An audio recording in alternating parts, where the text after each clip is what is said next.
दोस्तों, भारत ने एक ऐसा सिस्टम टेस्ट किया है जो पुराने अनगाइडेड बॉम्ब्स को प्रिसीजन गाइडेड स्मार्ट वेपन्स में बदल सकता है। मतलब अब सिर्फ टारगेट हिट नहीं होगा बल्कि टारगेट हंट होगा। डीआरडीओ और इंडियन एयरफोर्स ने उड़ीसा के कोस्ट के पास एक इंडिजिनस ग्लाइड वेपन सिस्टम का सक्सेसफुल टेस्ट किया। इस सिस्टम का नाम है तारा यानी टैक्टिकल एडवांस रेंज आर्गुमेंटेशन। तारा बेसिकली एक मॉड्यूलर ग्लाइड किट है। सिंपल भाषा में समझें तो ये सिस्टम पुराने बॉम्ब्स को smart guided long range weapons में कन्वर्ट कर देता है। जब सुखोई Su-30 MKI और राफेल जैसे एयरक्राफ्ट बॉम्ब रिलीज करते हैं तो तारा के विंग्स तुरंत खुल जाते हैं। इसके बाद वेपन्स हवा में ग्लाइड करना शुरू करता है, जहां ये एरोडायनामिक लिफ्ट का इस्तेमाल करते हुए अपनी डायरेक्शन और स्ट्रक्चर को एडजस्ट करता हुआ टारगेट की तरफ बढ़ता है। साथ ही ऑनबोर्ड नेविगेशन और गाइडेंस सिस्टम इसे लगातार करेक्ट करता रहता है, जिससे ये आखिर में अपने टारगेट तक पिन पॉइंट एक्यूरेसी के साथ पहुंचता है। मॉडर्न वॉरफेयर में एयरक्राफ्ट को एनिमी एयर डिफेंस के करीब ले जाना बेहद रिस्की हो सकता है, क्योंकि वहां सरफेस टू एयर मिसाइल्स और एडवांस रेडार सिस्टम्स तैनात होते हैं जो किसी भी फाइटर जेट को तुरंत टारगेट कर सकते हैं। इसी खतरे को कम करने के लिए जरूरी होती है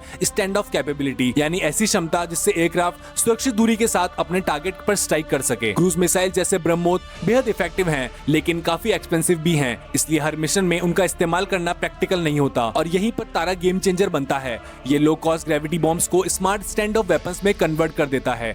पुराने हथियारों को नई टेक्नोलॉजी के साथ अपग्रेड करना आज के वॉरफेयर का सबसे पावरफुल ट्रेंड बन चुका है। इंडिया भी इस डायरेक्शन में तेजी से आगे बढ़ रहा है और एक्टिवली इस ट्रेंड को शेप कर रहा है। तारा जैसे सिस्टम्स आने वाले समय में इंडिया के एयर टू ग्राउंड ऑपरेशंस को पूरी तरह ट्रांसफॉर्म कर सकते हैं, जहां कम कॉस्ट में ज्यादा एक्यूरेट, सेफ और इफेक्टिव स्ट्राइक्स पॉसिबल होंगी। अगर आपको ये टेक्नोलॉजी पावरफुल लगी तो कमेंट्स में लिखो जय हिंद। और ऐसे ही डिफेंस अपडेट्स के लिए चैनल को लाइक, शेयर एंड सब्सक्राइब करना मत भूलना।